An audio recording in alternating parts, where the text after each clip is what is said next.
खरं तर पंडित दीनदयाल उपाध्याय एका अतिशय सर्वसाधारण घरात जन्माला आले होते आणि लहानपणीच आई वडिलांचं छत्र हे डोक्यावरनं निघून गेल्यानंतर त्यांनी त्या ठिकाणी स्वतःच्या मेहनतीवर आपलं व्यक्तिमत्व उभं केलं। अतिशय मेधावी अशा प्रकारचे ते विद्यार्थी होते, त्यामुळे चांगल्या प्रकारचं शिक्षण घेतलं। हे शिक्षण घेतल्यानंतर त्यांच्या नातेवाईकांची इच्छा होती की त्यांनी नोकरी करावी, परंतु त्यांनी राष्ट्रीय स्वयंसेवक संघाचा प्रचारक म्हणून काम करण्याचा निर्णय घेतला आणि त्यानंतर राष्ट्रकार्याकरता जीवनभर पंडितजींनी स्वतःला वाहून घेतलं। आपल्याला कल्पना आहे, भारतीय जनसंघाच्या वाटचालीमध्ये एक अतिशय मोलाचा वाटा हा पंडित दीनदयाल उपाध्यायजींचा होता आणि आजच्या भारतीय जनता पक्षाच्या विचारधारेमध्ये आमचं जे आर्थिक चिंतन आहे, आमचं जे सामाजिक चिंतन आहे, आमचं जे राष्ट्रीय चिंतन आहे, या सगळ्या गोष्टींना एक आकार देण्याचं काम हे पंडित दीनदयाल उपाध्यायजींनी केलं होतं।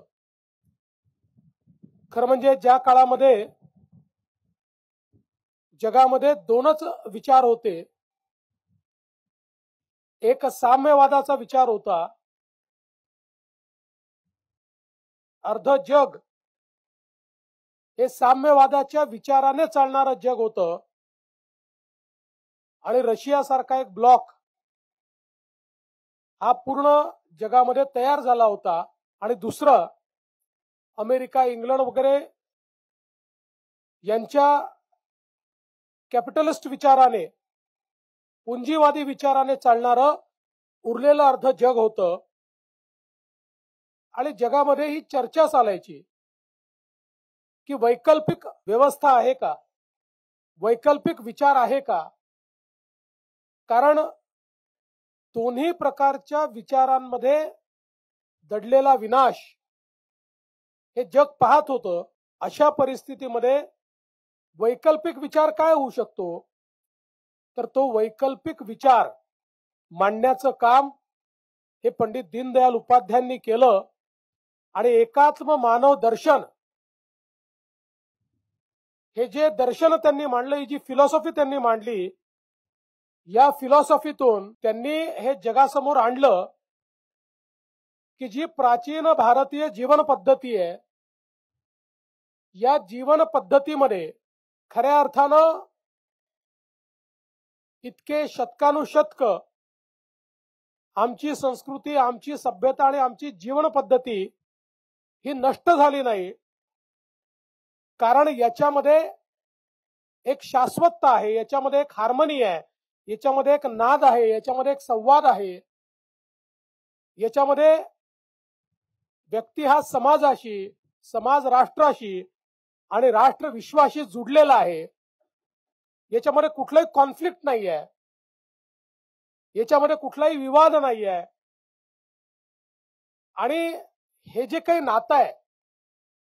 या नात्यातूनच आपल्याला समाजाचा विकास करता येईल, अशा प्रकारचं एक वैकल्पिक चिंतन त्यांनी मांडलं आणि ज्याचा उल्लेख मगाशी या ठिकाणी झाला, त्या 4 भाषणांच्या माध्यमातून आणि त्यानंतर त्याचं पुस्तकात रूपांतर झालं। एक वैकल्पिक अशा प्रकारचा आर्थिक विचार, या भारताचा विकास कसा झाला पाहिजे, इथल्या गरीबाच्या जीवनात परिवर्तन कसं आलं पाहिजे, भारताची उद्योग नीती कशी असली पाहिजे, भारताच्या शेतीचा विकास कसा केला पाहिजे, भारताची आंतरराष्ट्रीय स्तरावर आमची कूटनीती कशी असली पाहिजे, फॉरेन पॉलिसी कशी असली पाहिजे, अशा प्रत्येक गोष्टीवर एक आपलं मत हे पंडित दीनदयालजींनी मांडलं आणि त्याचा एकत्रितपणे जो विचार तयार झाला तो एक प्रकारे आज आपण सगळे लोक ज्याला एकात्म मानव दर्शन म्हणतो, या दर्शनातनं एक मोठी परिवर्तनाची नांदी आणि परिवर्तनाचा मंत्र आपल्याला मिळाला.